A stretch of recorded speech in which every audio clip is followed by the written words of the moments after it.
उस क्षण जब समय ने सांस लेना बंद कर दिया, जब आकाश मौन हो गया और जब स्वयं सृष्टि ये नहीं समझ पाई कि वो साक्षी बने या समाप्त हो जाए, वो कोई साधारण क्षण नहीं था।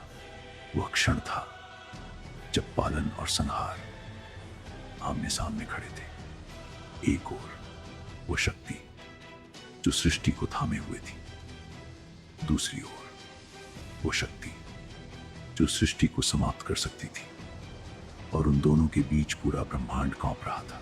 ये उस समय की बात है जब सृष्टि में अधर्म बढ़ने लगा था।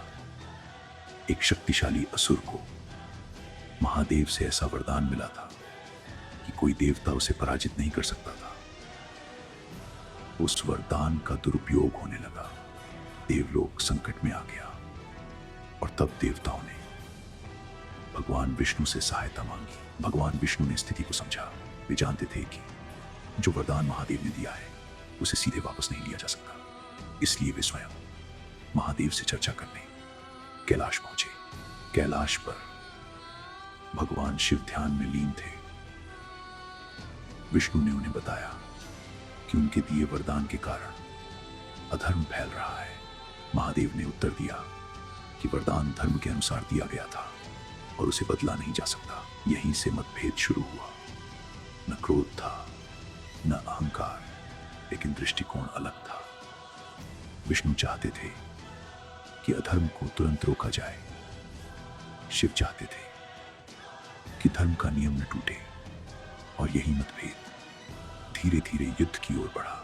जब संवाद समाप्त हुआ तो आकाश में कंपन होने लगा। भगवान विष्णु ने सुदर्शन चक्र का आवाहन किया। महादेव ने त्रिशूल धारण किया। ये युद्ध क्रोध से नहीं, कर्तव्य से शुरू हुआ। विष्णु ने सुदर्शन चक्र चलाया जो गति और धर्म का प्रतीक था। महादेव ने त्रिशूल से उसे रोका जो संहार और संतुलन का प्रतीक था।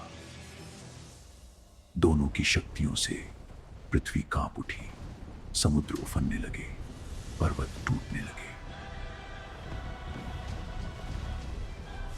इसके बाद महादेव ने तांडव की तैयारी की। उनके प्रत्येक कदम से सृष्टि डगमगाने लगी। विष्णु ने अपने शंख और गदा का प्रयोग किया और योग माया का आवरण रचा ताकि सृष्टि नष्ट न हो। जब सुदर्शन चक्र और त्रिशूल का सामना हुआ तब आसमान शांत हो गया, और जब नंदक खड्ग और पाशुपतास्त्र का सामना हुआ तब धरती कांप उठी। इसके बाद भगवान विष्णु ने शार्ंग धनुष का आह्वान किया और भगवान शिव ने पिनाक धनुष का आह्वान किया। इस प्रहार से ब्रह्म को समझ आ गया कि अगर ऐसा ही युद्ध चला तो ब्रह्मांड का अंत निश्चित है। तभी ब्रह्मा प्रकट हुए। ब्रह्मा ने कहा कि यदि ये युद्ध आगे बढ़ा तो सृष्टि का अंत हो जाएगा। महादेव ने समझा कि संहार का भी एक समय होता है। विष्णु ने समझा कि नियम तोड़कर धर्म की रक्षा नहीं की जा सकती, और तभी दोनों ने अपने शस्त्र नीचे रख दिए। इस युद्ध का अंत किसी विजय से नहीं हुआ, इसका अंत समझ और संतुलन से हुआ। अगर वीडियो पसंद आया हो तो लाइक, शेयर और सब्सक्राइब करो।